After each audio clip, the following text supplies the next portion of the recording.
Welcome to Drive Time Exchange. As rubber hits the road, hard talk meets great music.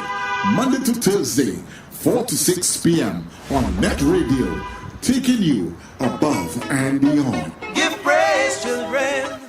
Give praise. Give praise, children. Yeah. Give praise. Give praise, children. Yeah. Give praise. Give praise, children. Oh, Father, who has given us His arms that we can all feel like we're a part of this earthly heaven.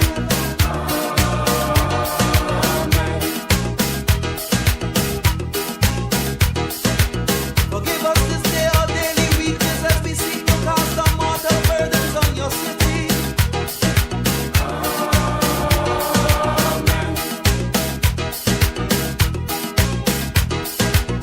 Oh, merciful Father, it is bacchanal season when men lose their reason. But most of us just want to wine and have a good time, 'cause we're looking for a line, because we're feeling fine, Lord.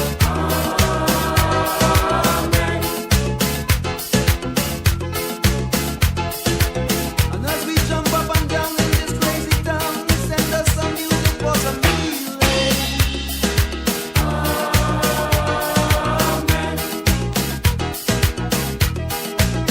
Everybody hand raise. Everybody give praise. Everybody hand raise. And if you know what I mean, put up your finger. And if you know what I mean, put up your hand. And if you know what I mean, put up your finger. And if you know what I mean, then scream. Oh, oh, oh. Give Jah His praises. Oh, oh, oh. Let Jah be praised. Oh, oh, the Father in His mercy, He sent a little music to make me vibration raise. So Carnival Day, everybody come and celebrate. Yeah. Everybody come and celebrate. See the ragamuffin congregate. Yeah. Everybody come and celebrate. And everybody say, eh, eh, eh, eh, I love the country. Well, let me hear you sing, eh, eh, eh, eh, I'm feeling irate. Ooh, eh, eh, eh, eh, I love the country. Well, let me hear you sing, eh, eh, eh, eh, I'm feeling irate. Oh, our Father who has given us His Son so we can all be a part of your heaven.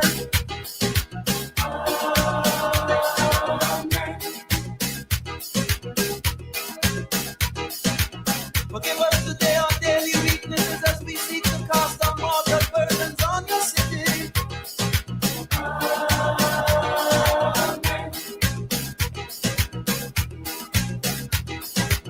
On this lovely day when we come out to play. All right, everybody. And of course, we invite you and we welcome you to the Drive Time Exchange. Of course, you are listening to New Era TT Radio, the heartbeat of the Caribbean. This is where we take you above and beyond. Of course, we welcome you to the Drive Time Exchange. And of course, leading us inside of the session, inside of this exchange, is none other than Andy Johnson himself. Andy, good afternoon to you. Good afternoon, Charles. I rather enjoyed the introduction there with that piece of music. I thought you were going to take it to the end of it, but let's see if we could get started here. It's a good Friday and a good time to be out and about for a lot of people who are that, but it's also a good time for those people who are going to be staying with us in the next hour and a half or so, next 2 hours on this edition of the program. I could tell you what we're talking about in this edition of the program, Beauty and the Beast. It is the title of a piece written in the Express newspaper by their columnist Roy Mitchell.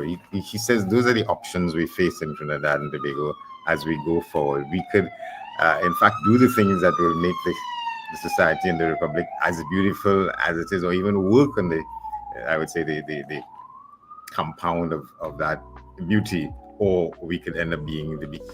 I'll tell you about it when we get to him later on in the program. What he says, what are the pros and cons facing the country? And that's one aspect, one way of looking at what the situation is. Another one is a piece called Rethinking Forex Priorities, foreign exchange situation in the country. That comes under the review of Dr. Marlene Attzs, an economist at the University of the West Indies. I could tell you what she says in a couple of words before we get into it when we get to her. In a May article, she says, I suggested Caribbean Airlines, a state enterprise, consider accepting TT dollars for online ticket purchases. CAL's response included that, quote, nearly 70% of its operating costs are in foreign currency, an economic reality that necessitates a balanced approach to ensure financial sustainability and operational viability. And she responded to that in a number of ways. We'll get to them when we get her in this space during this edition of the program. And there's this other piece called Day of Prayer with a question mark. It says, beware of religious nationalism. That is a piece attended by a group of Trinidad and Tobago citizens known as the humanists of Trinidad and Tobago. These are people who don't support any deity whatsoever. They don't believe in that kind of stuff. And they're talking about keeping a role in place and not minimizing it and not marginalizing people who they're defending what they call secular democracy. The authoritarian utility of religious nationalism, that's what they say is happening, and they will speak out against it. They have done so, and they have been doing so. We will hear on this program from Mr. Novak George, who, from all appearances, is the lead personality in this organization called the Humanists of Trinidad and Tobago. But I think we have Dr. Attzs with us. If so, can she stand and be counted so we can get discussing rethinking foreign forex priorities in Trinidad and Tobago? Well, she hasn't actually locked down us yet. I think she just said that she's finishing up a meeting and we will get her at around 4:30. So I'll probably play you a couple of songs and until I get her inside at around that time. Okay. That's fine. Thanks a lot. So we get to that. So we I could also, in the meantime, I could say something else. Yeah, go ahead in the meantime now. By the time we get to her, people will have a sense of where she was coming from. She says it's now become the norm for carnival bands, fete promoters, and event platforms to demand US dollar payments online. Everyday services we take for granted, from hairdressers and makeup artists buying products that require imports, to property owners paying reinsurance premiums to secure their homes, all depend heavily on foreign exchange. The problem isn't narrow or niche, it cuts across society and the economy. There's much more, but when she comes, we get into that. So let's just take a listen to some of the stuff in the period between now and then.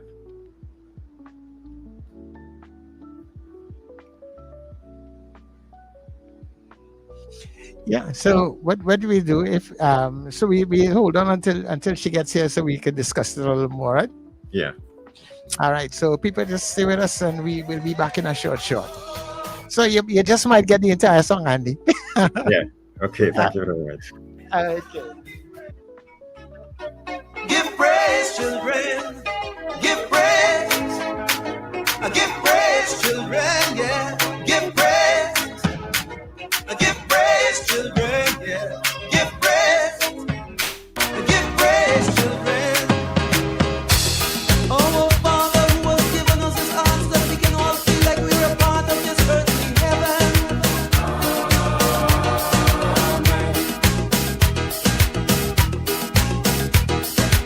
Forgive us this day our daily weakness as we seek to cast our mortal burdens on your city.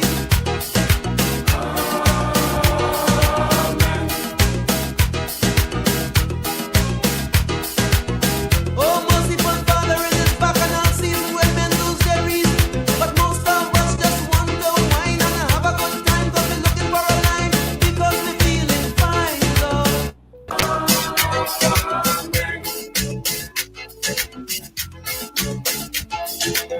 And as we jump up and down in this crazy town, we send us some music for some. All right. So Andy, I still have me able to give you all of the song.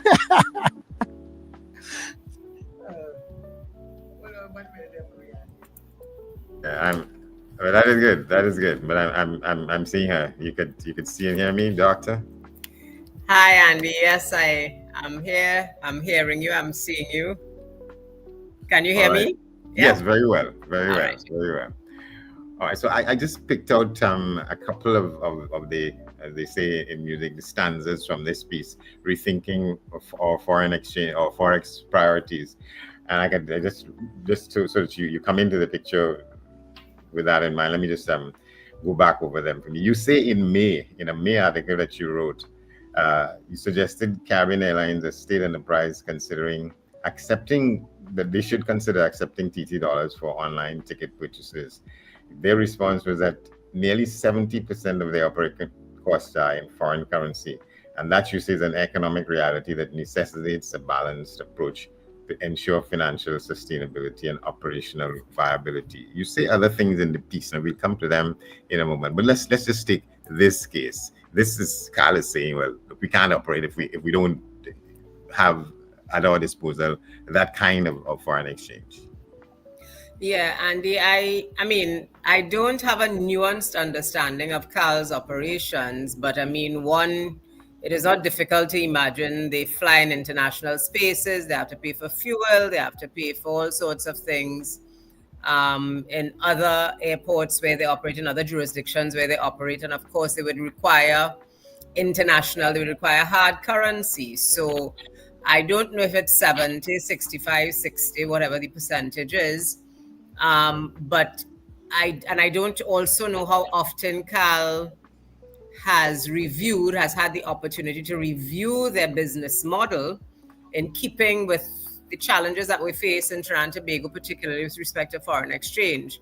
So in May, when I wrote that, because I'm a regular person like everybody else, so when you decide to buy a ticket,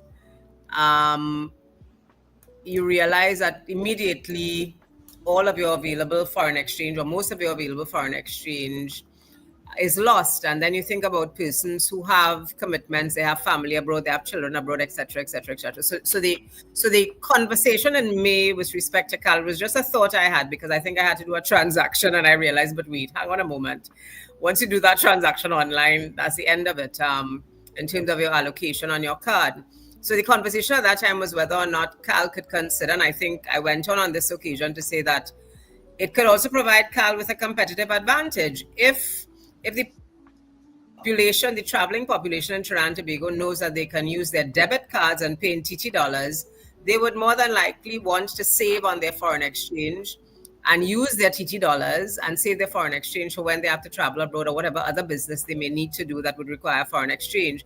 So that was my thought process. I don't know if anything has changed after that May statement coming out from CAL, but I do think that there is an opportunity, given the challenges that we're facing, there is an opportunity for CAL. And as I said in the article earlier this week, it is not simply about CAL, but we have FET promoters who advertise FETs, and the FETs are paid for in US currency as well. So I think there is an opportunity for us to rethink all of these online engagements that use foreign exchange that could well be transacted in TT dollars.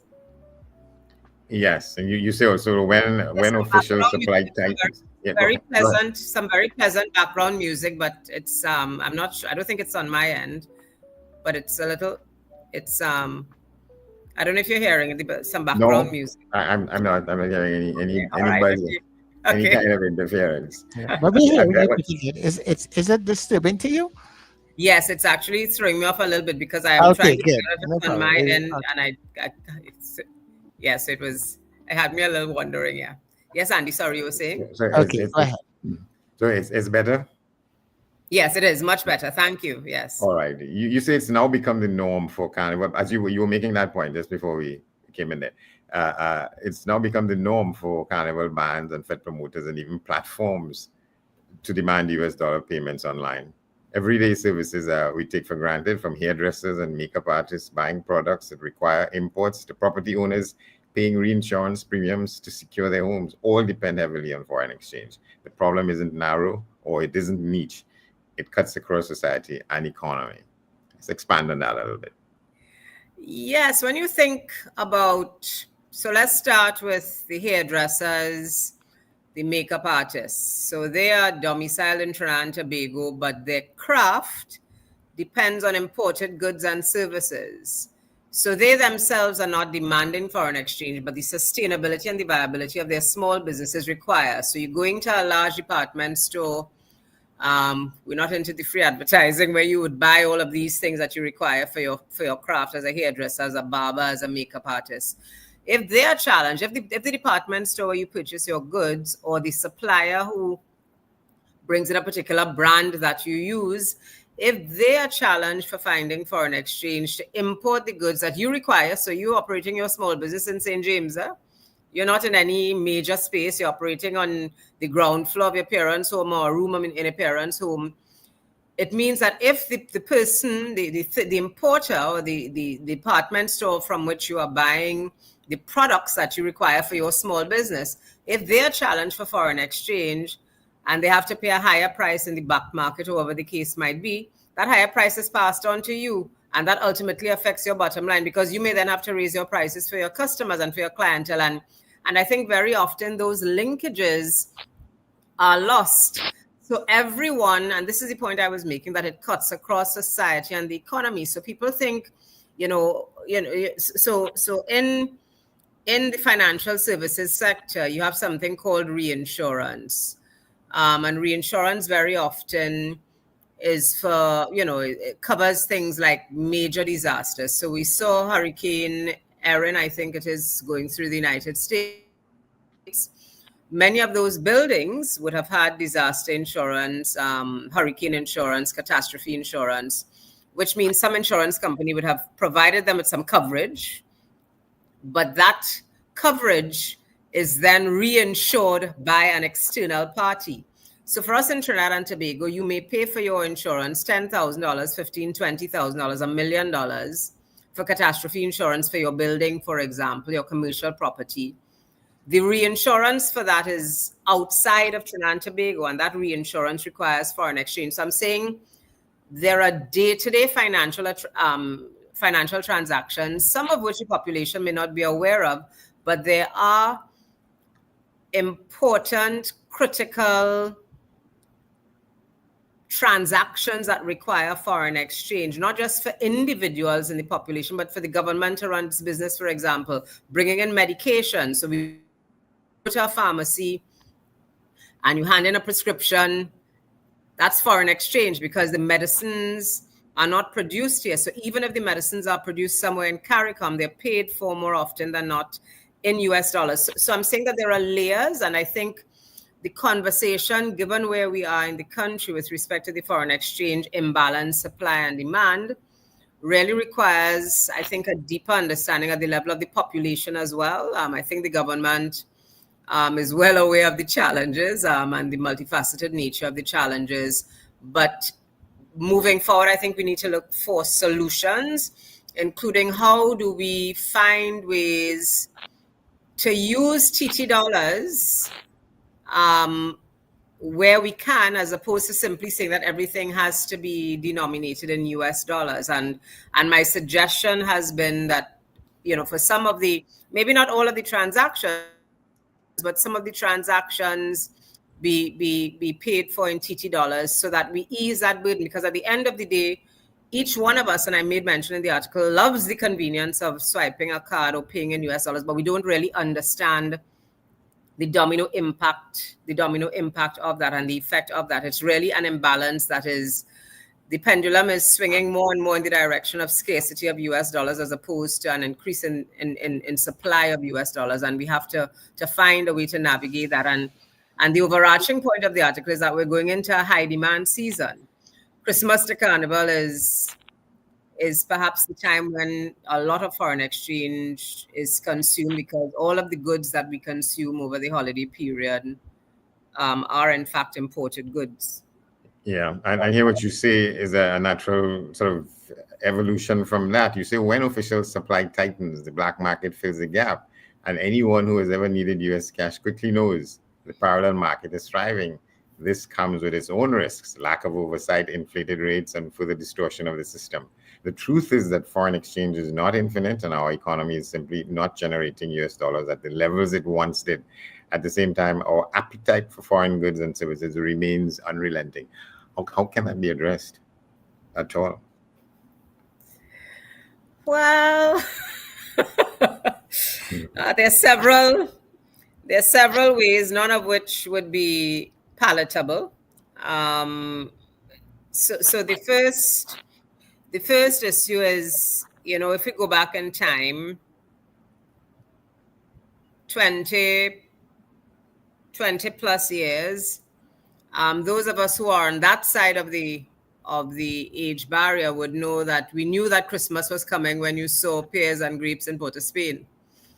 Now pears and grapes are everywhere, and every kind of foreign fruit is, it's can easily be sourced at any time of the year, and that is a foreign exchange driver. Now, some will argue that we shouldn't go back to the dark ages, but I think that we have to be honest and transparent with the state of our foreign exchange reserves and make adjustments, as difficult as they may be for some persons, make adjustments where we can. So we know it is not going to be easy to reduce the importation of medicine because we need the medicine.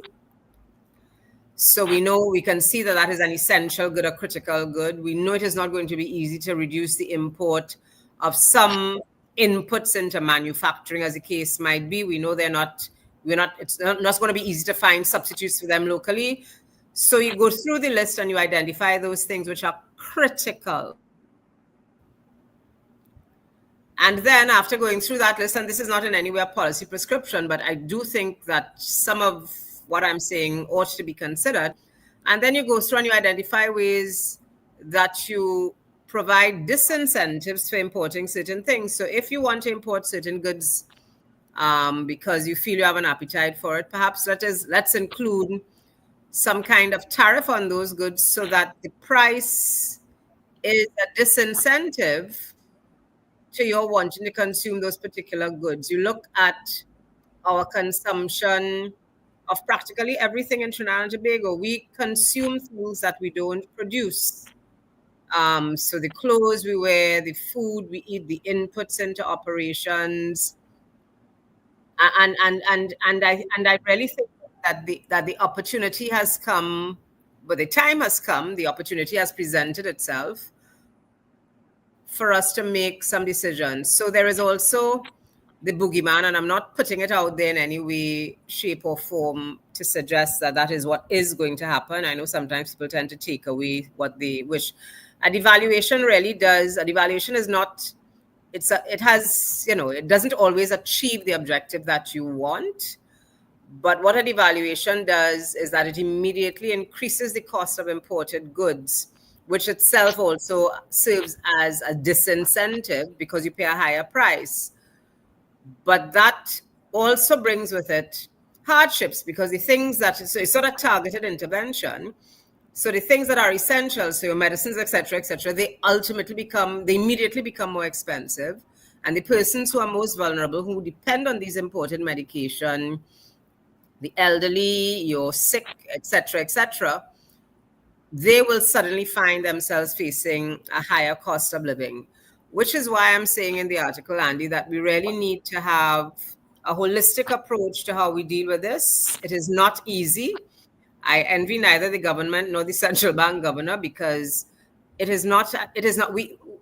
have become so accustomed to having an appetite for things foreign that it is extremely difficult now to rein it in. But I'm saying that the writing is on the wall. I mean, when you have banks since 2023 progressively reducing their limits, essentially sounding an alarm. I mean, there's some banks for whom the credit limit, the US dollar credit limit, is $100.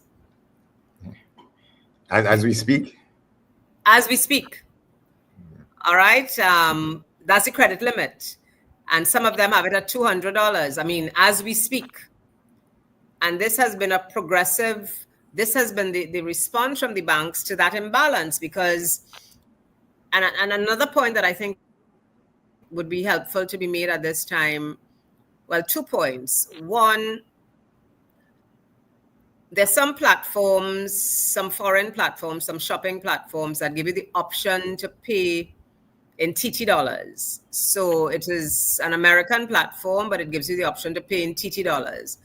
When that credit card, they're not using a debit card. When that credit card has to be settled, it has to be settled in US dollars, notwithstanding the fact that you think you just paid 1,000 TT dollars.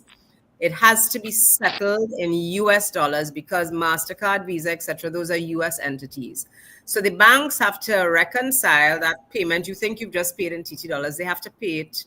They have to make that remit that payment to the credit card company in US dollars. And I think there are all of these nuanced understandings that the population does not have. The other nuanced understanding that I think misses some of us is that many of the things that we consume, even some of the large places, large department stores where we shop in Trinidad, that are not local companies, when they have to settle their accounts and their profits, for example, have to be repatriated in US dollars.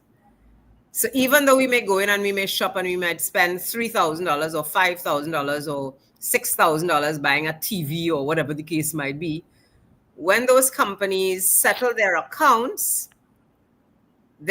have to be settled in US dollars.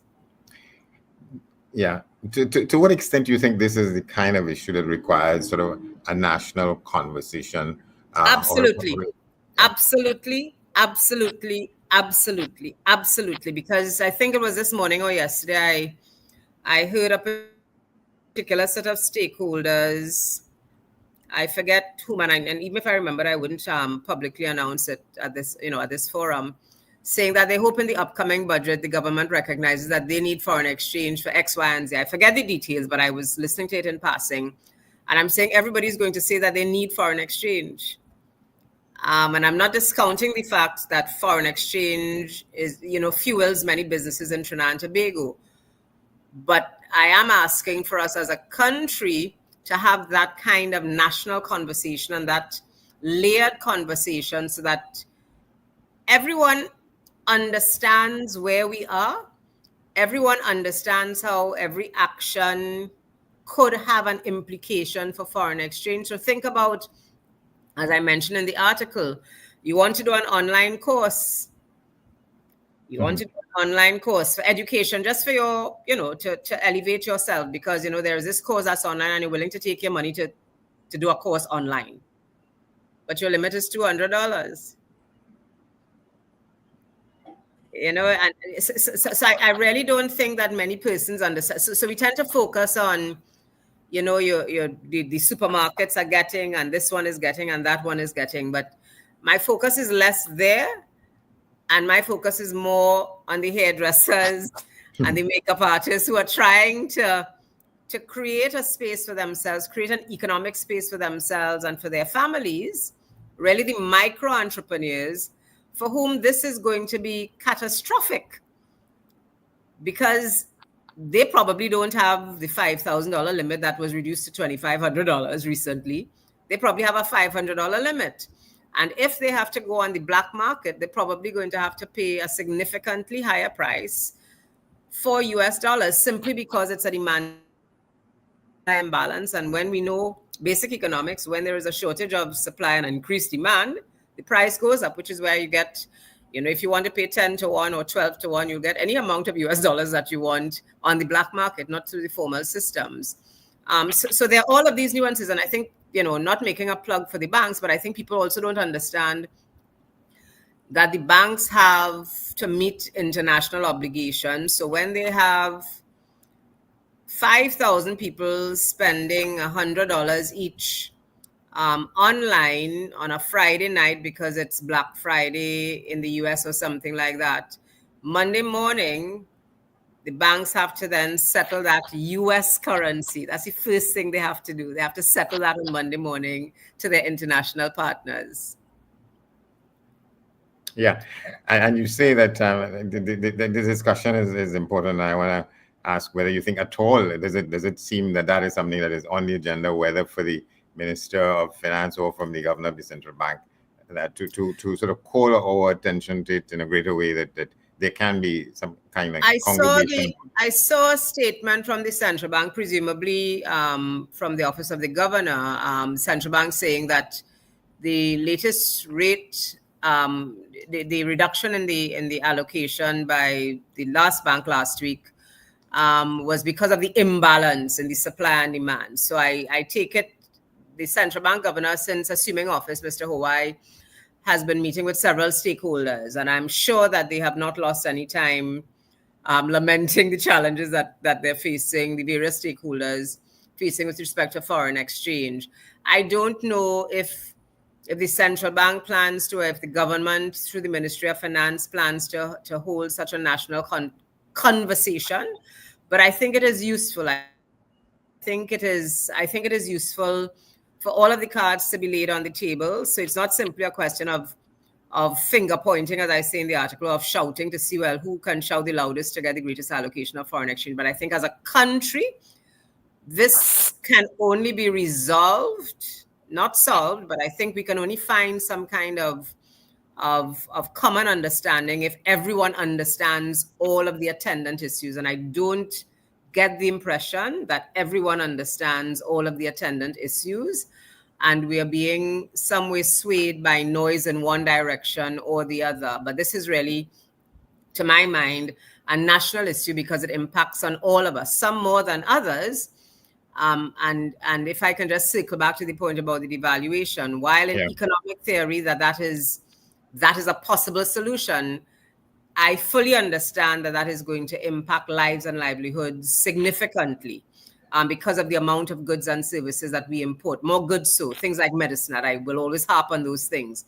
So all of the shoes that are going to be, purchased for back to school, those things, the prices will immediately increase. So I fully understand that is unlikely to be a workable solution at this time. But I think it is important for us to understand the layers of the conversation and all of the intersecting issues. And I think while it may not get us to a point of solving this, because really solving this is either reducing our demand or increasing our supply. And I think things have to be done in tandem. But I do really wish for us as a country to have an understanding of how our actions as consumers can have an impact on where we are right now. So having gone to a supermarket or having gone to a large store that is not locally owned and, a store that sells imported goods and purchased $6,000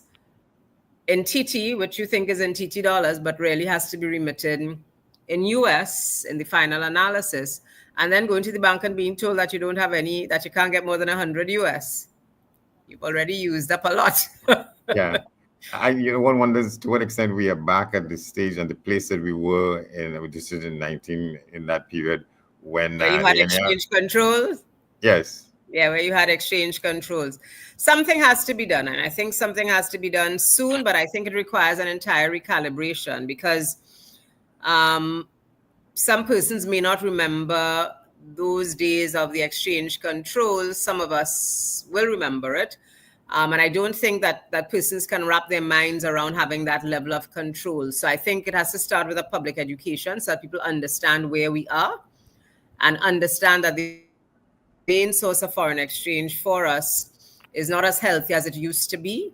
That while we do have reserves, the reserves have to be managed judiciously because there are priorities, there's some essentials and there's some non-essentials that we're spending foreign exchange on. So I think the conversation has to be had so that we have a clearer understanding, because I get the sense that many stakeholders want business to be as usual, and I think we are in unusual times. So something has to be changed, and the recalibration, I think, is important. Recalibration that is on a platform of an understanding, of a clear understanding of where we are and what factors are influencing the imbalance with the foreign exchange that we're facing. Yeah, because inside of all of this, given who we are, there are those people who will always feel that there are those who will get what they want in the amount that they want. And, absolutely, absolutely, and that's why in the article I was clear to say it's not about finger pointing. There are persons who, because of the nature of their business, they have to get it. I mean. But it is, as I said, it's a collective responsibility, and I think collectively we need to understand where we are and what are the factors that are influencing where we are, what are the headwinds that we're facing, and how we can collectively try to navigate this space. And you see in winding up that as Christmas and Carnival approaches, the challenge will only grow. This isn't just the government's problem; it's ours too. That is it's important to point that out, and so it helps encourage some of us to address the issue in the way that we should as citizens of the country, rather we could buy a local chicken as opposed to buying something that is imported. Yes. Yeah. So there's enough. There's a lot for us and ordinary citizens to understand while we expect that the government will do what is required to be done. Absolutely. Yeah. So you think that this is a conversation that has to keep happening in the public space? I think so. I mean, when the first article came out, and that was specifically with respect to booking online tickets, I was surprised by the level of national discourse. I mean, there was, people were constantly sending me feeds from social media and comments, and I was really very heartened by it, that it got the national attention, and it was clear that it was an issue that touched everyone. So it wasn't any specific, socioeconomic demographic. It touched a lot of people. You want to go and spend time by your family, you have to buy a ticket and pay, you have to go to, because what Caribbean Airlines said at the time, in terms of part of their response, was that you can go to their physical offices and purchase tickets in TT dollars. But the convenience of being at home and, deciding that an emergency has arisen and you could sit and you could pay for your ticket in TT dollars, as the case might be. And as I said, I don't want to limit the conversation to CAL. We kind of exhausted that in May, but I said, it's not just the CAL, it's all of those locally based businesses that use the online platforms and use US dollars as opposed to using a debit card. And I think, we have to find ways to be innovative, and we have to find ways to tweak our business model so that we all acknowledge the challenges facing us with respect to foreign exchange, and we all acknowledge that in some small fashion, we can do things differently to kind of ease the tension a little bit. Yeah.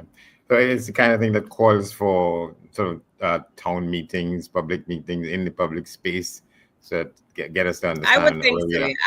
I would think so. I think it's the kind of thing where you want Granny to understand that, yes, if we have a devaluation, your medicine will go up. So devaluation is not a good thing, but Granny also needs to understand that if you had to pay a little bit more for the medicine, just to ensure that the medicine could actually come into the country, I mightn't be so hard pressed to pay a little bit more for the medication. And that's just an example. I'm not saying that is the only thing that could be done, but it's really bringing persons to a point where they can appreciate what is happening in the economy. In my space, Andy, I've found for too long people treat issues around the economy and what is happening in the economy as, something left for the ivory tower.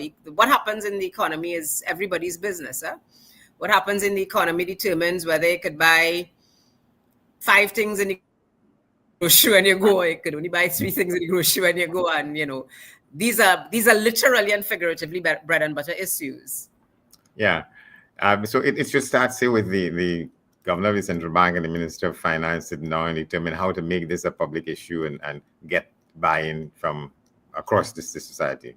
Yes, and hopefully, if it's not yet on their radar, everybody looks forward to budget, and we know we have budget coming up in a couple of weeks. So I think there will be the opportunity for those conversations to be had. I'm sure the conversations will arise in one form or the other in the coming weeks. Because you say here, citizens are eager to hear not only about campaign promises, but about practical plans to reconcile the promises with fiscal and foreign exchange realities. And what is clear is that piecemeal fixes, reducing a limit here, easing a transaction there will not suffice. We need a holistic approach that focuses on smart prioritization. Yes.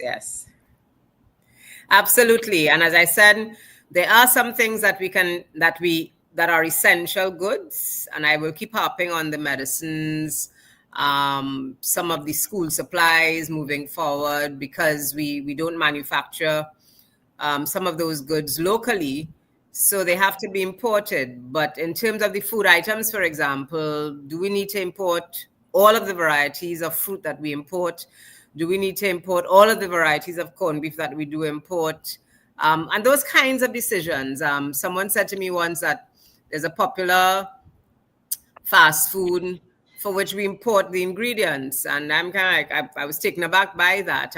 Are there opportunities for us to do what we call import substituting? Can we use locally grown vegetables, fruits, as the case might be, linkages with our farmers? Is there a way for us to have greater linkage with our farmers so that they can supply some of the inputs, locally produced inputs, locally grown inputs into some of these processes, and not in any way contravene the franchise arrangements that some of these fast food outlets may have? So no, let's have the conversation. Let's talk about these things, because as I keep saying, it's not business as usual. It's an unusual set of circumstances. There is no relief from the energy sector, which is our major earner of foreign exchange. There's no relief in the near term. So we have to find a way to manage the reserves that we have, and maximize the returns from those reserves. And it really ought not to be spent supporting non-essential imports. How encouraged you might be with the idea that there's no escaping this kind of engagement across the society? We have to do it, and that the people in the decision-making positions are moving towards calling the nation's attention to it. I think the government is aware. I think all of our leaders and our decision makers are aware that the conversation needs to be had. I think it's just a question of timing. I think there is a lot of noise in the society now, so it may not be the most appropriate environment to have a conversation like this. But as I said, I do think closer to the budget, where the attention tends to be very focused, September, October, in terms of what the budgets say and how it is going to impact cost of living. So maybe timing is everything. So who knows? Maybe there might be an opportunity at that time to engage in the kind of national conversation. Dr. Marlene Attzs, national economist, on the emergency facing us. I put it that way. Financial, yes. Fiscal emergency. I would agree with that. Thank you very much. Thank you so much, Andy. Thanks. It was a pleasure being here and chatting with you. Okay, so it's always good. All right, well, we'll take a break. When we come back, more to come. Stay with us here on this Friday edition of the program.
Forgive us today our daily weaknesses as we seek to cast our mortal burdens on your city.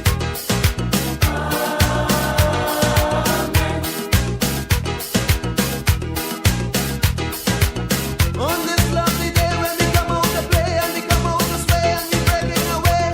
Some will say what they have to say, but only you know the pain we're feeling.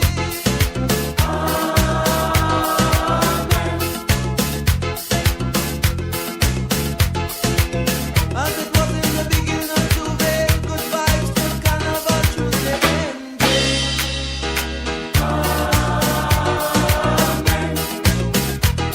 Take it up. Everybody hand raised. Everybody get praised. Everybody hand raised. And if you know what I mean, put up your finger. If you know what I mean, put up your hand. If you know what I mean, put up your finger. Well, if you know what I mean, then scream. Oh, oh, oh. Give Jah his praises, yeah.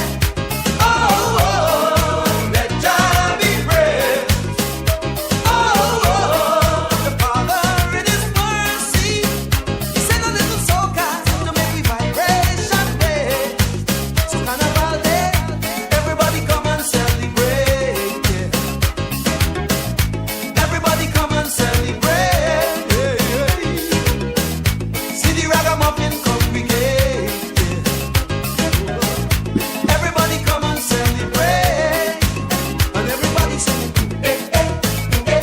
I love the country, but let me hear you sing, eh, eh, eh, eh. I'm feeling irate, eh, eh, eh, eh. I love the country, but let me hear you sing, eh, eh, eh, eh. I'm feeling irate, eh, eh, eh, eh. I love the country, but let me hear you sing, eh, eh, eh, eh.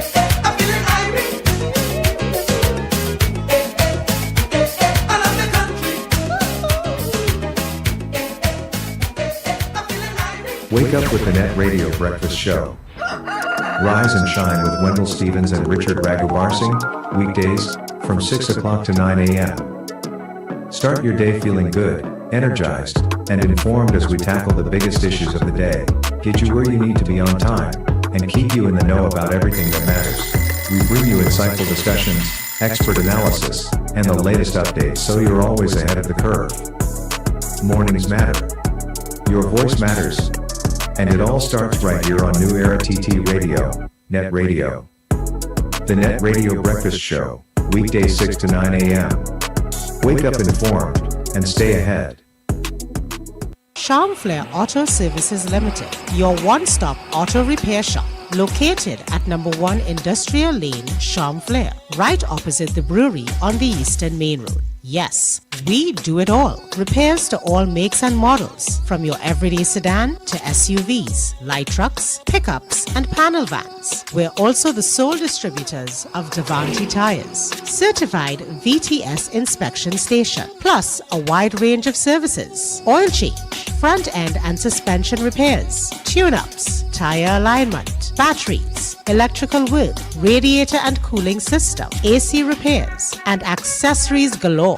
We offer pickup and drop-off service too. Call us today at 662-6545 or 662-6572. Follow us on Instagram and Facebook. Charmflair Auto Services Limited, number 1 Industrial Lane, Charmflair. We do it all. CRS Calypso Productions presents Revival the Concert 5, paying tribute to two Calypso icons, Maestro and Brother Valentino, happening on Saturday 30th August 2025. Special performance by none other than Brother Valentino himself. Featured performers will be King Luther, Cardinal, Exposer, Kinte, Emba, Hamedula, Lady Listra, Roxy Singh, Brother Mac, Travis the Artist, Tall Blacks, The Messenger, and Sheldon Nugget. Also DJ Cool Moody and more. Taking place at Pleasantville Community Center. Early bird tickets are $150 until the 20th of July. Then it's $200. Time is from 8 p.m. Tickets available at Sion's, Royal Road, and Ateliers by the Park. Or contact 343-5182 or 492-1066. You don't want to miss this one.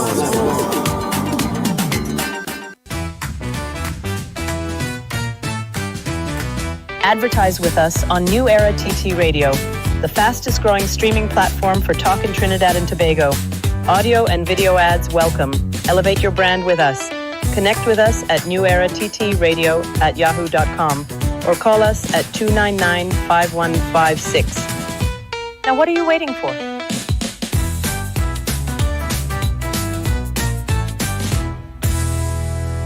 Bring you full discussions, the hottest topics, and some tracks to keep you moving.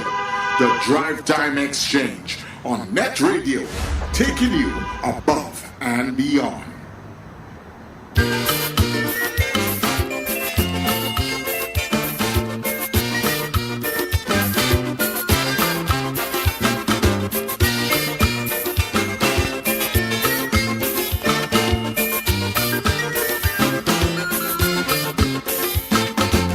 Down in Shangaramas, big convention. They wanted to find suggestions to improve our production. Thousands of people were down there that time, but I just believe they went down there for old talk and line. If you don't believe the Crusoe, please don't doubt him at all. Trinidad and Tobago is the most productive country in the whole world. You may think I'm lying, but listen to me, and you'll hear some famous products we're producing recently. We produce over $50 billion in this country in 7 years. Then produce a one-track economy that collapses and leaves us in tears. Then produce a corrupted crooks and scams that take all the money and gone. Well, tell me who in the world will beat us in this kind of production?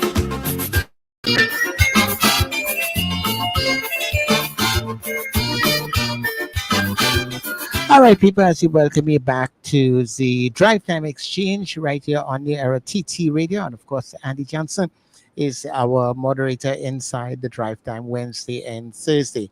So, Andy, we are back on the inside. Our guest is here also, so it's back to you. Thank you very much, Charles. So let's get going here. Day of prayer with a question mark. Beware religious nationalism. That's the headline on a piece that appeared in the first couple of days ago, written by the Humanists Organization of Trinidad and Tobago. Let's just tell you a little bit of how they come into this story. The government of Trinidad and Tobago's decision to replace Independence Day celebrations with a national day of prayer and reflection represents a fundamental violation of the constitutional separation between religious practice and state function. This decision should alarm every citizen who values democratic pluralism, regardless of their personal faith or lack thereof. It goes on to talk about things under subheads: constitutional violations and democratic backsliding, the MAGA template, importing American Christian nationalism, marginalizing the non-religious and religious minorities, the authoritarian utility of religious nationalism, and a path forward defending secular democracy. Well, to help us get behind some of those sort of spot headlines, Mr. Novak George, a major figure in the organization called the Humanists of Trinidad and Tobago. Mr. George, good to have you. Thanks for coming on. Thanks for having me, Andy Johnson. It's good to be in studio with you. All right, so let's talk about it. The headline on the piece was "Beware of Religious Nationalism," and there's a quote taken from what you wrote here. I'll read it for you for the audience. To remove the parade altogether risks eroding a cherished expression of patriotism. Let's talk a little bit about that. Well, I'm not saying that we needed to have a military parade. The humanists aren't taking the position in favor of having a military display for a Caribbean island republic. What we're saying is you haven't substituted the military parade for other types of secular reflection. You've canceled the parade in favor of something which we think is a kind of a creeping erosion of our secular principles enshrined in the Constitution. They're not going to have a debate on the state of independence. They're not going to have music or other cultural things. They're not going to have prominent Trinidadians reflect on what it means to be independent. They're not inviting the children to participate in an essay writing competition or anything like that. So there is no secular practice that we're having, and we're simply leaving the space void.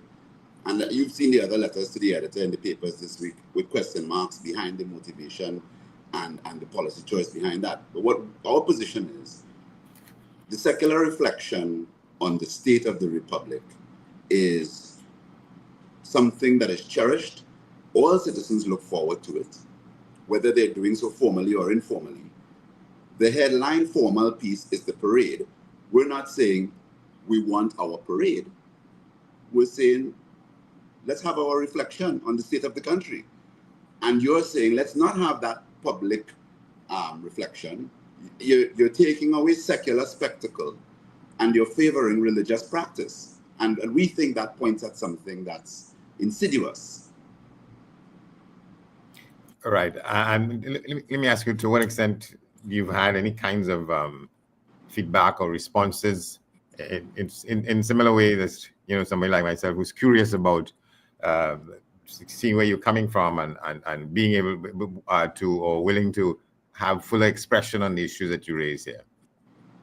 So we've had a hard time getting attention and traction in some aspects of taking part in the public debate in the country. But as soon as we put out this letter, our limited social media reach has been spectacularly lit up. People want to join the organization. They want to know more. They didn't even understand that there was a citizens in a group that had this concern and the imagination and the clarity to push forward on the issue. So I'm one of them. Right. And so we're happy to have that conversation. Just for reference, and we'll come back to this, I guess, in a few minutes. We've had discussion forums looking at things like the question of the SAVE law in relation to the Jason Johnson appeal, where he lost his appeal. This is in the question of gay rights in the Constitution, etc. And we had the opportunity to have a conversation with Senior Counsel Rishi Das about that. And we're going to go further on that question because that is another area where, in this case, we think the judiciary has made a mistake. Now, the lawyers will disagree. They say that what the judiciary has said is, this is for the parliament to sort this out. And they've taken a kind of a hands-off approach. But what does it mean in practice? What it means in practice is human rights of anyone in the society who identifies as gay or anything else in the LGBTQ plus space. Those people have had a serious erosion of their constitutional rights upheld by the courts, right? So we've been talking about that. We've been talking about the parlous state of education in the country. And now this issue is, I don't know if we would call it a trifecta. Some might call it a holy trinity.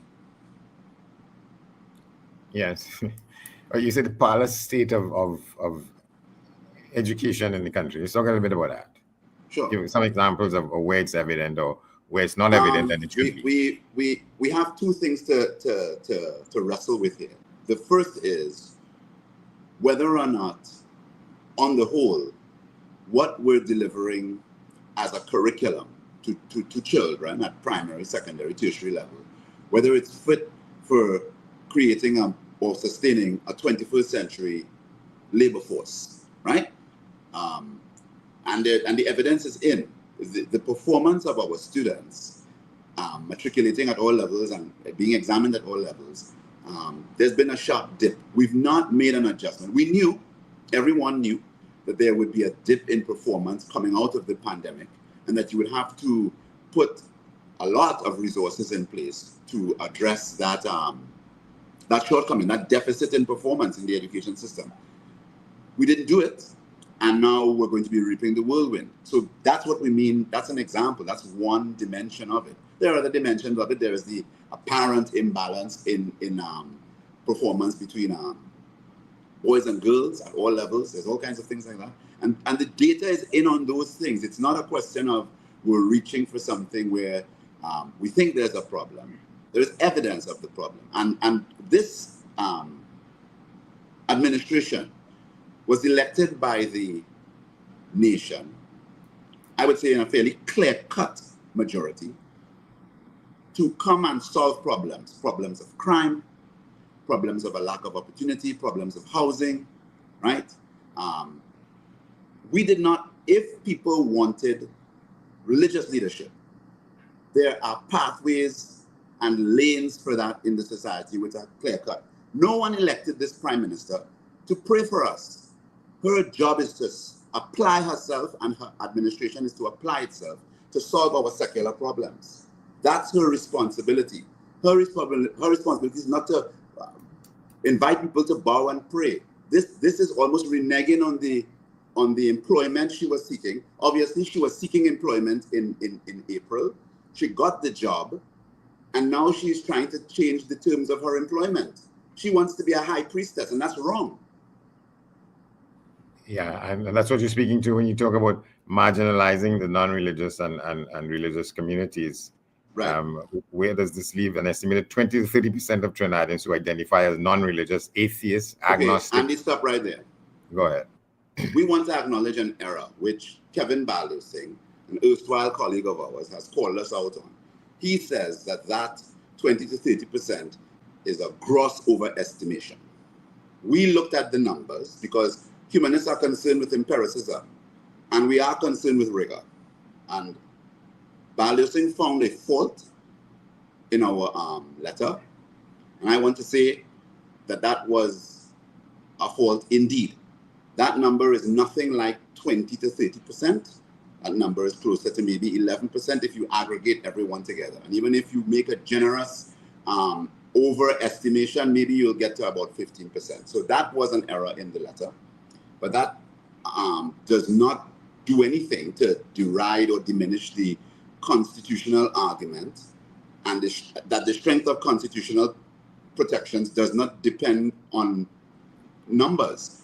We were not making a majoritarian argument that there are sufficient minority believers and non-believers so give us a space. That's not what we're saying. We're saying there's a constitutional framework that protects even believers and from each other, because at their fundamental level, Hindus don't believe what Muslims believe, and yet we have coexisted here. And the reason we have coexisted here is because we have a constitutional framework that is secular in nature, that gives no preference to any faith or any creed. And to you know, in my piddling understanding of religion and religious persuasion, and so there are also issues among Christians, as you know, the ones who consider themselves the religious majority, and if you're not in enough figures, then you don't get counted. If you enter any but the staunchest family in Trinidad and Tobago, you will find people of all faiths. Any family of any reasonable size, a family with an extended reach of relatives of only 25 people, right? You're going to find some Pentecostal, you're going to find 2 Hindus, you're going to find 2 non-practicing deists, you're going to find all kinds, and mostly what you'll find is people who are cafeteria Catholics or cafeteria Hindus, etc. My fellow humanist and the current secretary of the Humanist Association and the current president, the secretary, Dr. John Gideon, he makes the point that in Trinidad, everyone goes to the cafeteria, religious-wise, and they sample from everything. And so your faith is a kind of a cosmopolitan, you're putting it together on the fly. No, there's very few people here who feel confined to the particular faith that they were born into. And then that's also a kind of an accidental piece of stupidity, which we can talk about, that the sheer accident of being born in Trinidad makes you Trinidadian. The sheer accident of being born to 2 Hindu or 2 Catholic parents makes you Catholic. And very few people walk away from their faith of birth to consider a different way of understanding and a different way of making themselves content with the hardships of life. Very few people. And so what we're saying is, all of those people in their various dimensions, it is not just that they deserve protection from people who are deeply religious, it's that people who are deeply religious have a different creed as to how problems are solved. But the Prime Minister and the administration is not elected, is not sworn in to have a faith-based. We did not try to elect a theocracy. So how dare they try to undermine and erode the provisions of the Constitution? That's not their mandate. It's nonsense. Even if you say, for reasons of the state of emergency, and let's talk about that state of emergency. Yeah, certainly. Right? But even if you say that the state of emergency has clear grounds, because there was a clear and present danger that the intelligence services provided to the security agencies, and they said, this is serious, we have to act. You're a brand new government. You get this information, you have to take action. If they fail to take action in that regard, everyone will find fault with them, humanists included. But and so therefore, you could make the reasonable case that if you're under pressure because of a state of emergency. Now, I don't think they're under any pressure. This is a state of emergency unlike any other we've ever had, certainly that I am aware of. This state of emergency is extremely watery, right? There's no curfew. There are no restrictions on gathering. We could have a lime outside my house right now in the road. Nobody will stop us. Right? It's watery? It's a very watery SOE. This is the most diluted state of emergency anyone's ever come up with. But nevertheless, there's a state of emergency. So maybe you don't want to have all the security forces parading around on the 31st of August. That's fine. Don't have the parade. But you have no other element of reflection on the state of the nation that you want to lead. You want us to pray. You weren't elected to form a quasi or pseudo theocracy. You're elected to solve problems. And the thing, if you want to ask people, what is a humanist? A humanist is somebody who takes the position that human beings must solve human problems, right? And we don't say that there is no mystery.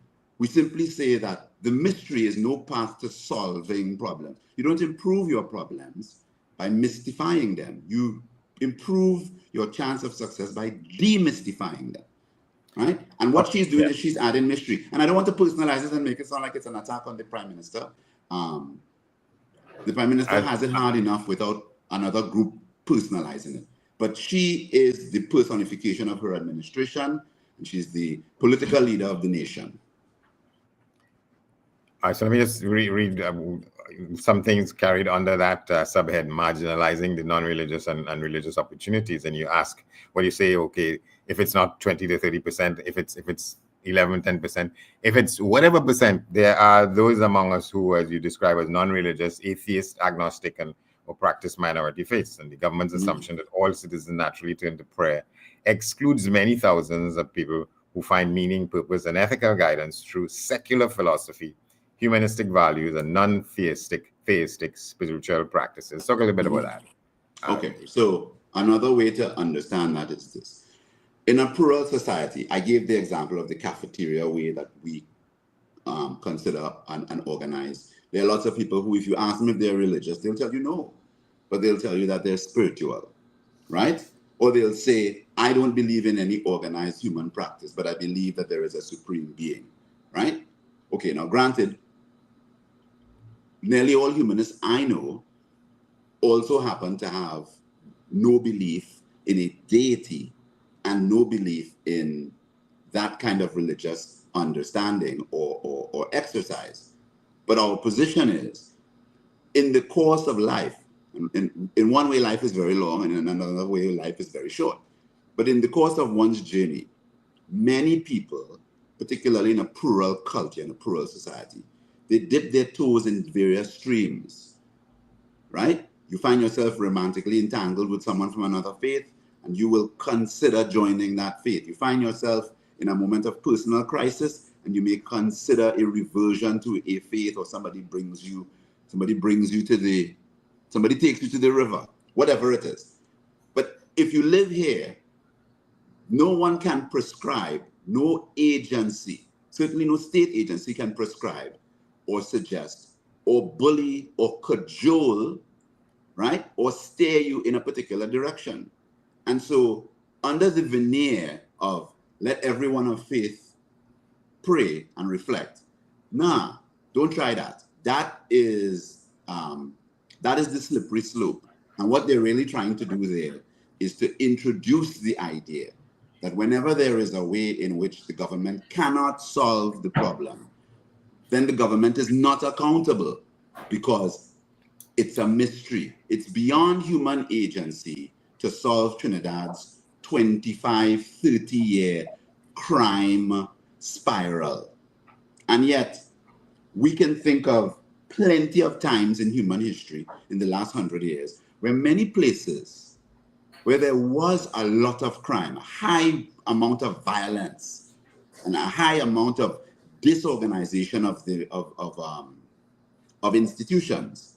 We can think of a number of places where those things were solved, right? And they weren't solved on the basis of a theocracy. And if you look at any theocracy in the world, right, from Iran, I almost want to call North Korea a special case, but they're not. The theocracies are very violent. The theocracies erode or never fully establish the rights of women, right? They certainly will never accept the rights of anyone who is a sexual minority, which is a different kind of story, which is why we want to get rid of these safe law provisions in the constitutions. The truth is, each of those things points to an imperfection in the democracy, which we should be working on to improve. Whether the education thing, whether the save law thing, right? Whether the crime thing. Everywhere that there is some, human beings have solved these problems in the past. Lots of examples.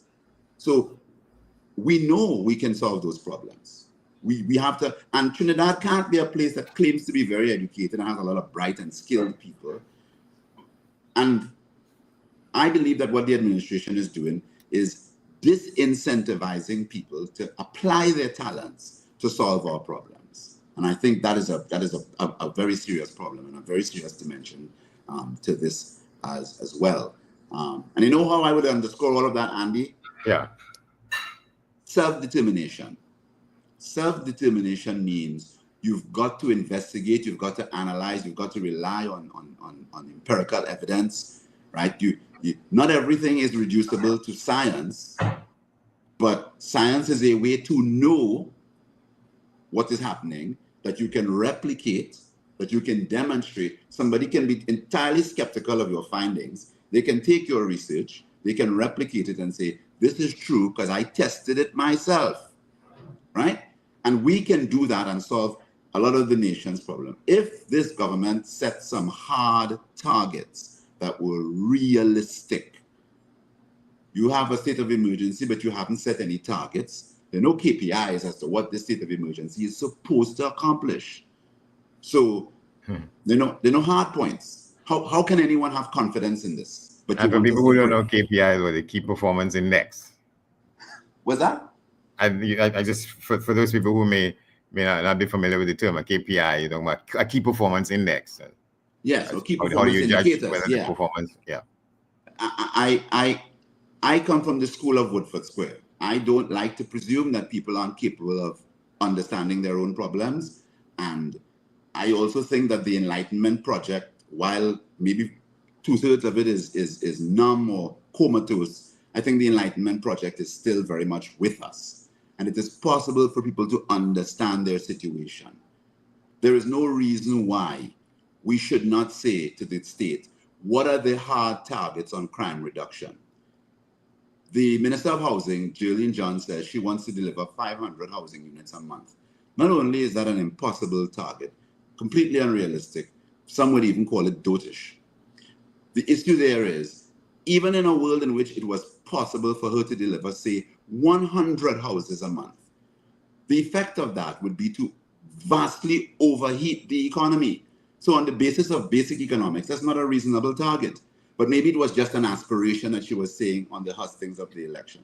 Nevertheless, you would think that one of the first things this new administration would try to do to distinguish itself from its predecessors, even its previous version of itself, is to establish some realistic targets as to what the state can attain, in terms of the management of the most urgent problems in the society, including homelessness, for example, including a reduction in an improvement in the rate of murder detection. Well, not murder detection. What do you call that?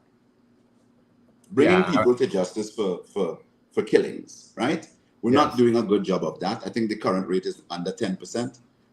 And yet, word on the street can tell you who is responsible for certain kinds of crimes. If the intelligence agencies can bring to the notice of the security directors in the country that we have a problem and we need a state of emergency, well, then the intelligence services can certainly tell us, applying themselves the same way, who are the bad apples among us.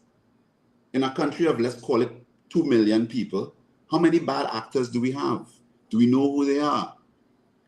And many of them not where they should be in terms of how the society over decades treat with such people, such suspects and so on. That's an issue in and of itself. Correct? True.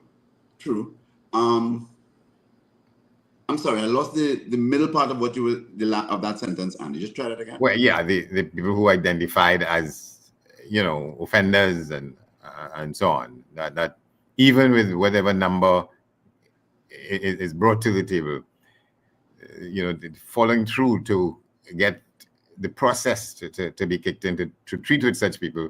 Very often, people spend 20 plus years in detention. That is an astonishing fact. I believe that is one of the things the government should have worked most urgently on, preparing a path for attaining some early wins on that score. Why don't we have night court, right? For a bunch of offenses, which you could say arrested on a Friday, and by the next Friday, we figured out whether you're being fined or incarcerated for 90 days. There are lots of, and you could de-bottleneck the system as well. There are all kinds of old cases where we know this is going nowhere. Why don't we just flush all of those cases and de-bottleneck the system? And therefore, if I have freed you of your petty charges that have been over your head for the last 5-10 years, that means there's no reason why if we pick you up again tomorrow, you'll pass through the process quickly. So it's not like you get a completely clean slate, but you get a cleaner slate, right? But again, and I don't like the term holistic, I think it's hackneyed, but we certainly need a multidimensional approach to solving problems involving violent crime and problems involving repeat offenders under 30 who they don't have enough incentive to stay on the right side of the law. They don't have enough incentives. They certainly have enough. They have a lot of incentives to be on the wrong side of the law. Yeah, and I thought that was one of the reasons for the state of emergency, to break the gangs. But I don't feel as though that's what they're doing. Because that's not happening. The breaking and the dispersal of the gangs and the gang leaders and so on. There's no proper accounting for the takedown of such people and the groups that they lead or influence. And instead of being dealt with, it seems as though these people are more and more increasingly entrenched in the society. But this is where I thought that the administration had another opportunity. There are gangs who people believe, rightly or wrongly, were affiliated to the previous administration or certainly benefited from having some kind of quiet understanding with the previous administration. But there were other gangs which people also believed, rightly or wrongly, proof or no proof, were affiliated with the administration before that 10 years ago. So they thought that there would be a switching of positions. Ms. Prasad-Bissessar made it clear that she'd be less tolerant second time around and that she'd be tougher and she'd take actions that would be less popular. So far, the only unpopular action she's taken is to abolish the military parade. The Independence Day parade. Yeah, and like I said, she doesn't. I don't know why the preference for that was, even the way they indicated it, the story they told shifted dramatically within 24 to 48 hours of them making the initial announcement, right? At first, it was a question of, we don't want to have all the security services who are on high alert. We don't want to have them distracted by having to do a parade. Then it came out that there was a problem with the high-level leadership within our armed services. And we never got the straight answer to that story either. So that's gone under a kind of a semi-cloak of national security. And that's the part where I thought some of the MAGA-ish impulses of the administration were also coming to bear. In fact, it began also with the appointment of the cabinet. Why does a country of 5,200 square miles need a homeland security minister? And how is that portfolio advancing solving of problems that is different from the national security minister? They've not provided a reason for why they needed that division of that portfolio or how it was intended to show success. I think it was almost like just making sure that they gave everybody a walk. Yeah, so it's because for a lot of people, it's difficult to understand the difference between national security and homeland security. If you have a country that is many millions of square miles, sure. But 5,000 square miles? Come on, Trinidad fits inside of Guyana how many times? Does Guyana need a homeland security? And Guyana is bordered by so many countries who are adversarial to them, right? Well, at least one. And they don't need a homeland security minister. Why do we? What's that for? What's the purpose of that? You see? But even the size of the cabinet, Andy, is another thing that we've sought to challenge this for years. The country is not that complex to require a cabinet of 40 people to run the country. If you've got 40 people running the country, there's still only 8 or 10 senior members who are really guiding most of the policies. So maybe only 8 or 10 people need to be in the cabinet. And the rest of them can be high-level departmental officials who have some kind of, they control some kind of political access. But certainly, what decisions does a 40-member cabinet actually expect to take when it meets every week? Not many decisions will be made. Yeah. All right. In the minutes we have left, I wanted to just see if we could touch on the point that is subheaded here, a path forward defending secular democracy. And you're talking about the involvement and I would say the respect and the attention paid to people who aren't theistic in any direction. That is an issue that for a lot of people doesn't exist. Until they need it. Until you are faced with a crisis where your particular faith puts you in the crosshairs of somebody who is adversarial to you, you would prefer if the courts, if public administration, if the school system and everywhere else was secular, meaning neutral and sort of colorblind to your particular creed. What you don't need is a place where everyone understands the creed the government prefers, and therefore, if you're not in, then you're exposed. Or if you have a problem, if your child needs medicine, but you're not of the right creed, then you have a problem. The way to avoid all of that is to make sure that you teach people to a full understanding of what their secular advantages are. Even for people who are of deep faith, you would prefer, if you are a deeply religious, a devout Muslim, needs as much protection as a devout none of the above. And that's the key to it. The key to it is we want everyone to succeed because we don't want anyone to get unwarranted negative attention, which takes me to a final point on that score. Yeah. The argument that some will make is really a majoritarian argument. And that is a misunderstanding of what democracy is. Democracy is not majoritarianism. Majoritarianism simply means the majority rule, or the majority has the most say. That may be part of our electoral mechanism. But what democracy is representation, and making sure that the best cross-section of the plurality of humanity in the society have their voices heard, have their needs met, and have the particular special risks that they may face, have those risks addressed by the state. Everyone deserves a certain minimum equal protection under the law, and a certain minimum access to services, education, healthcare, security, housing, right?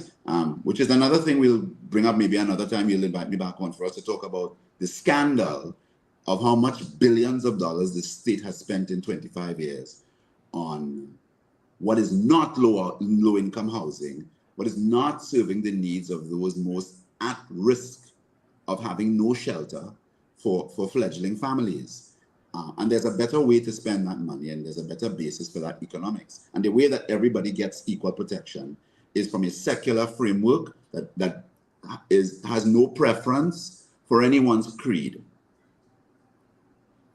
All right, thank you very much. You're gonna have to leave it there, Mr. Novak George. I've heard about you in different, contexts, in the newsrooms where I've been for decades, and it's the first time we really having a conversation of this sort. Thank you very much. You must invite me back to talk about the Chief Justice. All right, we have a deal. Okay. All right, thank you very much, Mr. Novak George of the Humanist Organization of Trinidad and Tobago. We'll take a short break, and when we come back, we hope to be talking with Mr. Roy Mitchell. A piece he is published, got published in the paper today. Beauty or the Beast. You say we could go either way as a country, given where we're at and given how we're moving. Stay with us here. And you're teaching. Well, seeing that we are already here and we're gonna run close to the time, we might as well move straight into it, Andy. That's fine. I'm seeing him, Mr. Mitchell. How are you? He's here already. Fine, thank you, Andy. Are you hearing me? Yeah, very well, very well. Excellent, very good. All right, so let's just get into it and talk about this speech you wrote here. So we have a choice, and we could end up as the beauty or the beast. Let's start with that. Or both. Yeah. Okay. So let's get to it. You say at one part on August 20th, on August 31st, this troubled nation marks its 63rd independence anniversary, sigh its traditional celebrations rather amidst conflict, controversy, and confusion. I'm wondering if you were seeing it in the same way that Mr. George was, that this ought not to happen. We ought not to have something in place to replace the ways in which we have welcomed Independence Day for such a long time. Well, I had the pleasure of tuning into the last part of the discussion they were having. I was smiling because it seemed as though a vast majority of the population are of the view that we are meeting this particular Independence Day celebration, not certain of ourselves, not even certain of who we are, not certain of what our priorities are in respect of how we ought to celebrate such a special occasion. And you get the impression that the administration is not concerned with how the people think they should celebrate the independence of the country, and a lot of conjecture is taking place with respect to how genuine what they're doing, and the excuses that they're giving, how genuine they really are, what's really behind the scenes in respect of some long-term plan they may have, which people are beginning to be concerned that there's a plan a lot larger than what they are actually doing right now. So, people are confused, they are annoyed, they are dissatisfied, they feel very hurt. And the government, as far as they're concerned, to put this in raw language, couldn't care less. The authoritarian utility of religious nationalism, that is a subhead put on the piece written by our last guest, Mr. Novak George, and you see it that way. This is as an action of authoritarianism. Well, what amuses me is that these are the things that they accuse the former administration of. And they have come on the scene now and amplifying it. They are engaged in that kind of governance to a much more detrimental extent than had happened in the past. It's almost like a dictatorship. You take it or leave it. This is what we decide to do. We have our plans. Some were not even mentioned in the hustings. They had a so-called series of minority small manifestos, which they call them, I think, and they just drop them at you one by one, and then the big picture is now emerging who they really are. What was operating behind the scenes? That's how I actually see it, and what I cannot come to terms with is the callous nature in which it's being done, the language that's being used, the threats that are being put outside there against people who have other points of views or want to do things another way. It's almost as if it's our way or no way. That's not healthy. That's not democracy. It's not sort of strong, determined leadership either. But it's not leadership at all. It's, if you want to call it dictatorship, leadership, well, okay, fine. Then that is leadership by a dictator, because it is a trend that is developing. I mean, you just come into the government and you just scrap this, scrap that, scrap the other thing. Oh yes, you said you were going to do it, but there are a lot of other things you said you were going to do, and those are not being done. So what is being done really is all the negative things that are upsetting the population. Those are the things that are being done, but I'm yet to point really to any positive plan or indicator. I mean, you promise a wide range of things, and they're asking you one simple question, and you can't answer. Where's the money coming from? I mean, up to now, nobody could be provided with the answer. So people are concerned that if the money doesn't come from the Heritage and Stabilization Fund, or perhaps it's going to come from increased taxation, I don't know. I want to just quote something you say here in the piece. At the last morning that TNT awoke to an elevating headline is beyond recall, eclipsed within the far distant recesses of time immemorial. Such have been the consistent annoying waves of negativity ravaging our home land. You're talking about what's happening now? That's right. I tried to point to some headline in one of the newspapers, radio stations, television stations that could have lifted the spirit of the people, and I find difficulty in going back and tracing what that headline would have been. It's a serious indictment against a country that is so talented and gifted and bursting with ideas and wanting to be out there to doing things that could enhance the life and the lifestyles of the people of Trinidad and Tobago, and you're not seeing those things coming out in the public domain whatsoever. All you're hearing is negative things one after the next. Yeah, you see here what you're talking about. What is happening is venom and vulgarity publicly being exhibited, more so on social media, and they are alarming and scary. No who's bad. They are promulgated in deafening defiance of consequences. No regard for moral or spiritual values. No respect for fellow citizens. You're talking about the way the country is being run now. I'm talking about that and more. I'm talking about the fact that there's a free fall now in the media, and particularly in the social media. I have deliberately decided, for example, to download the TikTok app, because I know a lot of exchange of views and opinions are expressed there, and the deterioration to which we have reached in respect of how we express ourselves. It's how we got there. The language is raw. The language is vulgar. The language is it's unbecoming. It's and it's ordinary citizens and and citizens who you expect better from.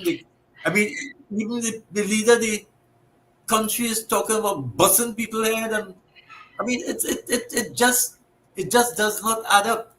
How did we get there? That is not the kind of leadership that we want to display to our younger ones.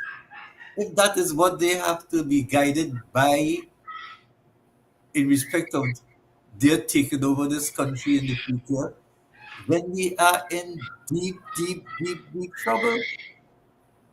Deep trouble. And the language is coarse, it is rough, it is crude, it is. Sometimes I just flash through very quickly and switch off because it jars you. It really jars you. And what is disturbing is that I have not heard any leader from any sector coming out and taking the people to task, talking about it, expressing any view with respect to what needs to be done to reduce that level of lewdness that you see taking place in speech, in language, in dress, in all these sorts of things. All the values seem to be just thrown out of the window, and it's a free for all. And then when you have your own leaders using the same language, or language that is pretty close to what is being expressed in TikTok and the other social media, it is frightening, and it is frightening. How will you determine, the issue of the mandate that the current government has? It's well established. It's not arguable that there is a mandate. You're saying that it is being used ultra vires or contrary to how such a mandate is meant to be used, and that their mandate was summed up in one slogan: when UNC wins, everybody wins. That mandate is so clear, you don't have to explain that to anybody. You don't have to read any manifesto. When UNC wins, everybody wins. I'm afraid that is not the case. From day one, they violated their own moral standards. How so? Because when I say day one, I don't mean literally day one. Yeah. But you put 30,000 people on the red line. Wasn't there another way to do it, to ensure that these people? What was so difficult in maintaining these people on the job? And while they are on the job, you're doing your studies to see how best we could improve the operations of the institutions, to enhance them to a point where the very people who are employed there could benefit from something that will make them bring them more in keeping with probably a more permanent job situation. What was so difficult about doing that? It has been done all over the place. Companies don't close down. If a corporation in this country wants to upgrade itself, do some institutional strengthening and so on, they don't shut the company down. While the company is operational, they do all that it needs to be done, come up with their institutional strengthening plan, and gradually they introduce it as they go along. But they don't dismiss all their employees, which is what the government has done. And trying to justify that, there's no justification whatsoever as far as that is concerned. No justification whatsoever. And then you do it with 1, 2, 3, 4 institutions. That it doesn't make sense. You think it's the wrong application of the term cleaning house? Well, it is not even cleaning house. I want to say it is institutional. I want to give it even a more progressive looking face. There's an institution called CPEP. There's an institution called ERP. There's an institution called whatever the name is. And what you want to do is strengthen it, enhance it, improve it. That term is normally called institutional strengthening. What was so wrong in engaging in that, keeping the people on the jobs, while you're engaged in your program of institutional strengthening, which is what you claim you want to do? That's how it's done. So you put all these people on the breadline, they're out there, and I don't want to go through the ritual of what people are deprived of as a result of that. Everybody knows what happens as a result of that. And the whole economy is affected because you talk to the vendors on the street and they tell you business is slow, they're not getting any business, people are not purchasing. So the whole commercial life of the country has been affected by it. You're talking about 30,000 people, man, with one stroke of the pen, and they have no income. Look, let's look at the effects of that on the economy. Look at the effects of that on the economy. You decide to get rid of the TTRA. You decide to get rid of the property tax, and then which are sources of revenue, and then you say you have no money. But there you have the sources of revenue that were coming into you.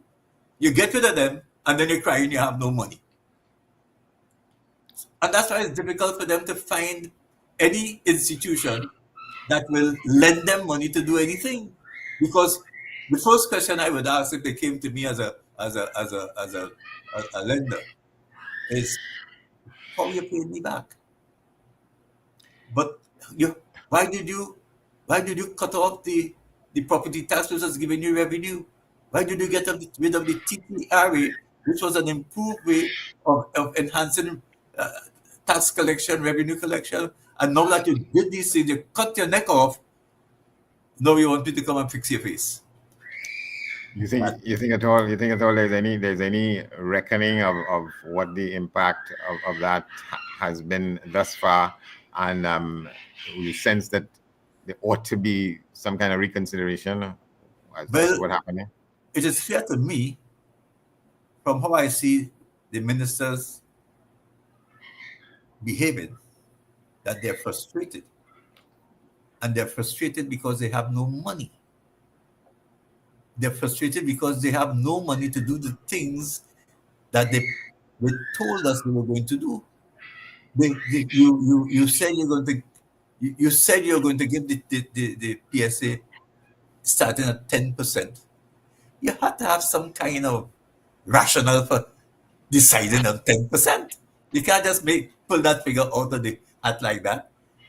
So if you said you're going to start at 10%, you would have done your studies, you would have done all that needed to be done. You know where the money was coming from to give them the 10%, and then you end up saying you're relying on God. You hope God helps you. I mean, come on, man. This is a country being run. You don't run a country like that. And my heart goes out to the trade union leaders. They stuck their necks out. They went beyond the pale. They went beyond saying that they're supporting this party to actually joining in the alliance.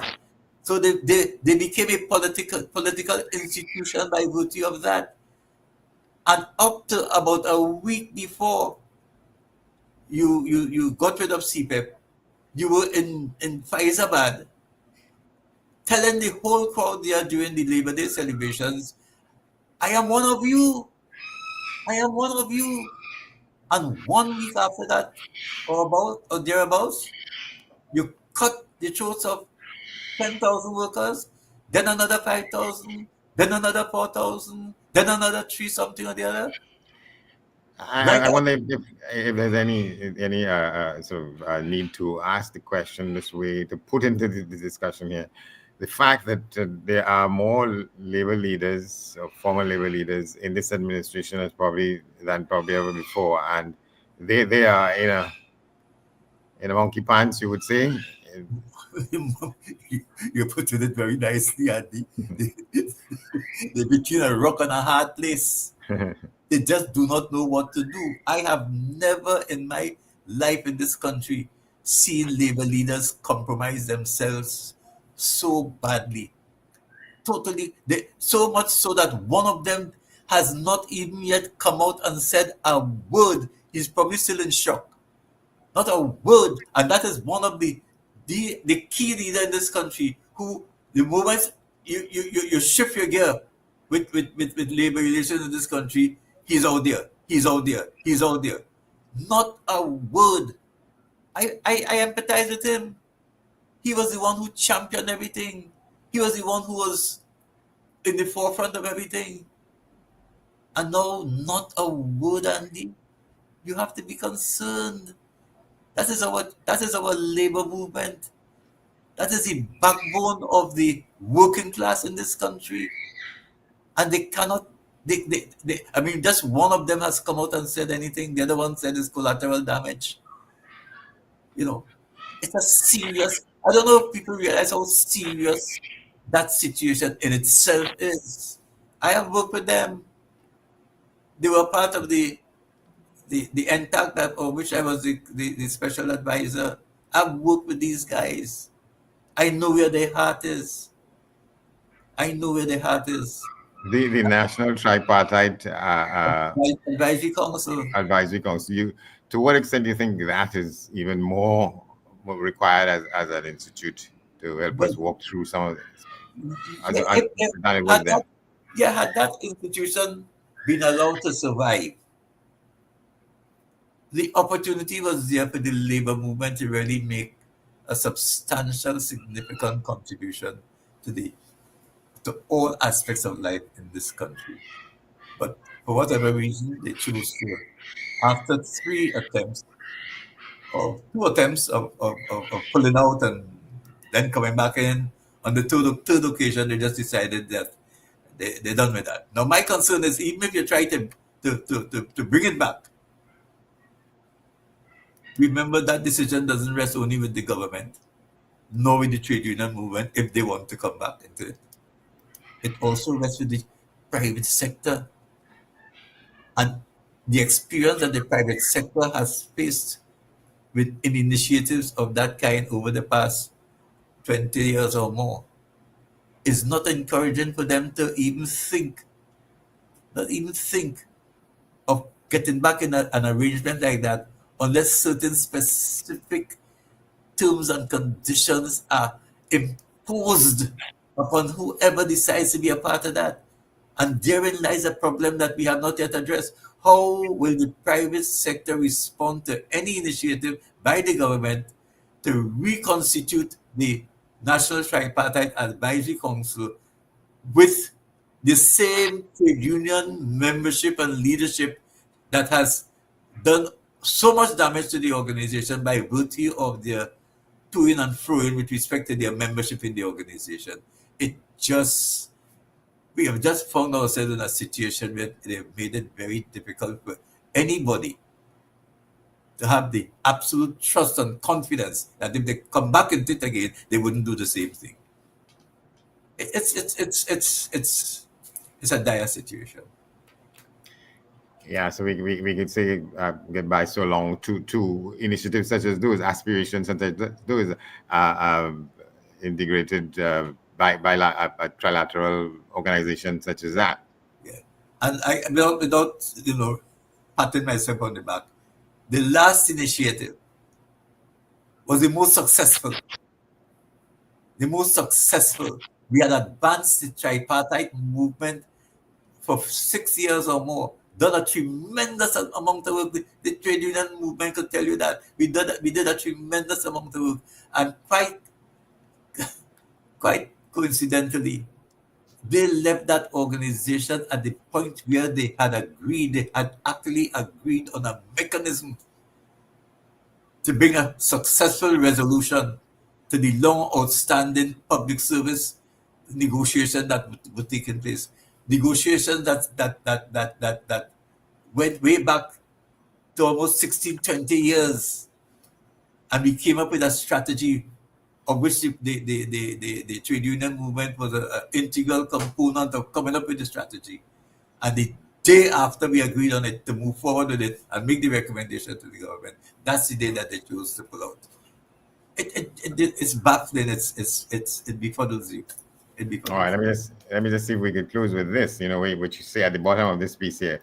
I quote: "United we stand, divided we fall. Still stands supreme the guaranteed pathway to peaceful coexistence and prosperity worldwide. Honor these precepts, and everybody truly wins." You're saying that because you're not seeing that we're moving in that direction at all. And when I get down to the bottom line in what is taking place in the country and why we are not moving forward as we ought to, I am afraid I could only conclude that until the races come together, especially the Afro Trinidadians and the Indo Trinidadians, until they come together, this country has a very, very, very, very remote chance of achieving the goals that we want, that we set ourselves. That is where the problem lies. Everything else comes out of that. The politics, the economics, you name it. Everything else comes out of that. Who gets on a board, who gets a job, who runs the country, everything comes out of that. It's almost like a numbers game. You must have this number of Indo-Trinidadians and this number of Afro-Trinidadians. This one must control this and this one must control that. That is, but they coming together. I mean, let me conclude by saying, what stops the opposition and the government from coming together as they had originally planned to sit down and discuss and come up with a strategy to deal with the crime situation? What stops them now? What stops them? All right, maybe that could be that is subject for another discussion that we can have. But thank you very much. Another edition. Thank you very much, Roy Mitchell, Beauty of the Beast. If you didn't check it out in the papers today. Thank you very much. The pleasure being with you, Andy. All right, and same here. The feeling is mutual. Well, that's where we're gonna have to leave it here on New Era TT Radio in Trinidad and Tobago. Stay with us here. We'll continue. But that's it for me for this week, for today. I'm Andy Johnston. Stay where you are. Thank you very much, Andy. And of course, thank you very much to all our guests passing through, not just today, but all week, right here on New Era TT Radio. Of course, we stream all day, every day at newerattradio.com.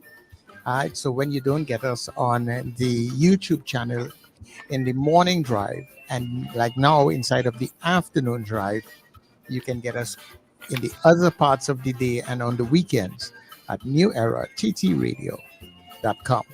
All right, so thank you very much, Andy. Enjoy your weekend, and we will link up again next week. Thank you very much.